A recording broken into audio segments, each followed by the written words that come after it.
Чацвер 19 снежня ў эфіры Белсату кароткае выданне навінаў. У студыі працуе Александр Баразенко і вось галоўнае на гэтую гадзіну. Еўрапейскі звяз патрабуе ад рэжыму Лукашэнкі вызваліць арыштаванага працаўніка дэлегацыі ЕЗ у Беларусі. Гаворка пра затрыманага сёлета ў красавіку пастара царквы Добравесця Мікалая Хіло. Рэжым у Менску проста тэстуе пазіцыю і рэакцыю ЕЗ і робіць гэта вельмі правакацыйна. ЕЗ мусіць весці перамовы з Менскамі, адправіць выразны сігнал. Таму што калі Хіло будзе асуджаны, гэта прывядзе да рэальных дыпламатычных наступстваў.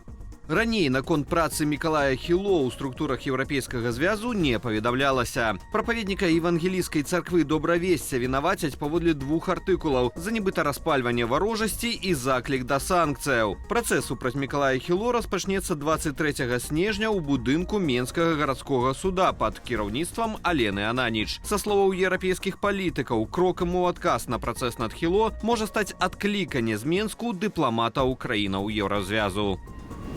Польша ўвяла нацыянальныя санкцыі супраць яшчэ 3 беларускіх падстаўных кампаніяў, што прадавалі на захад азотныя ўгнаенні.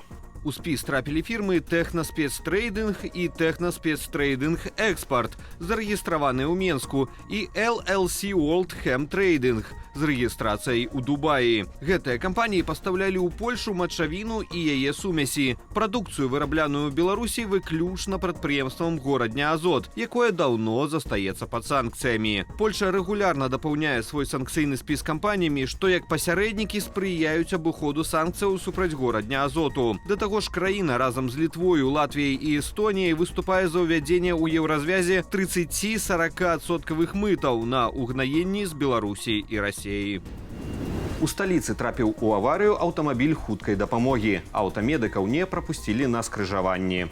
Аварыя здарылася напярэдадні вечарам на скрыжаванні праспекту Пушкіна і вуліцы Прытыцкага. Хуткая ехала на выклік. На машыне працавалі проблескавыя маячкі і гукавы сігнал. Аднак кіроўца «Лады» не стаў спыняцца, каб прапусціць медыкаў. У аварыі ніхто не пацярпеў. Сталічная ДАІ нагадвае кіроўцам пра абавязак прапускаць спецыяльны транспарт, што едзе з уключанымі гукавымі і светлавымі сігналамі.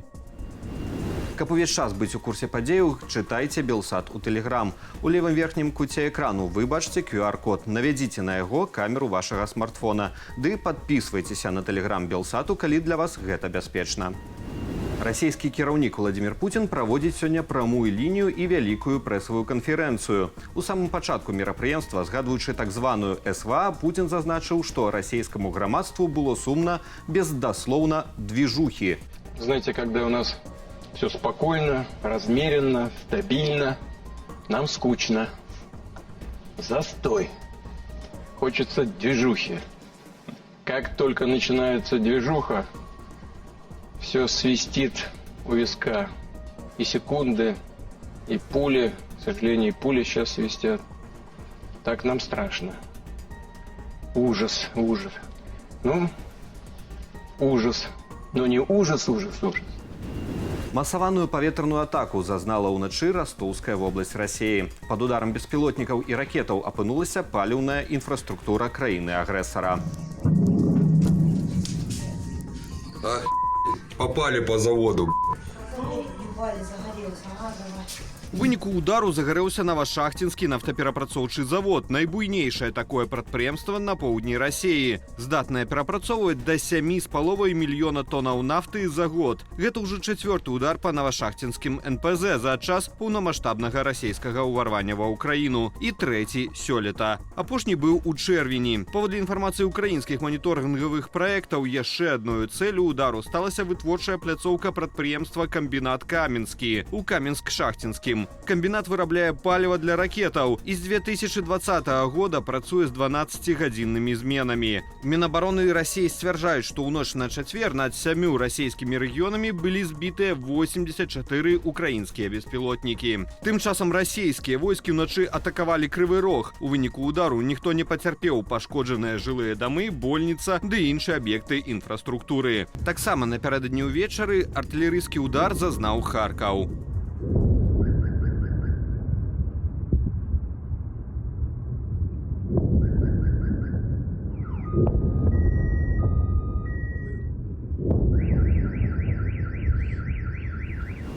Но Новыя ўлады Сірыі заклікаюць краіны захаду да супрацы і просяць зняць санкцыі з іхнай краіны, заявіў у інтэрв'ю BBC лідар паўстанцаў Ахмед Аш-Шара.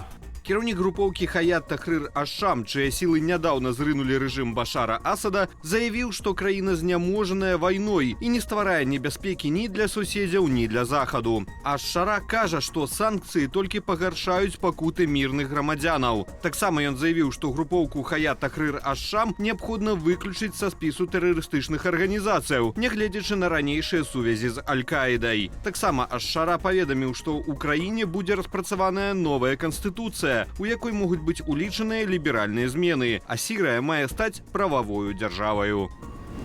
Калядны цуд і добрая справа. Праект «Спытай Санту» з дапамогаю штучнага інтэлекту збірае сродкі на даследаванне і лячэнне дыябету першага тыпу.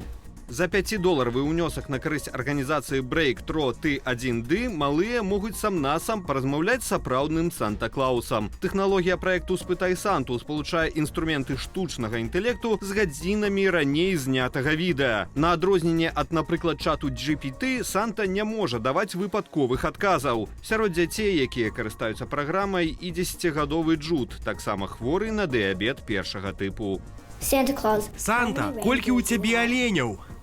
Ох, у мяне іх так шмат, што я нават не мог пералічыць. Але ведаеце, у мяне ёсць славутыя: Дэшер, Тэнсер, Прансер, Віксен, Камет, Кьюпід, Дондар, Бліцен і, вядома, Рудольф.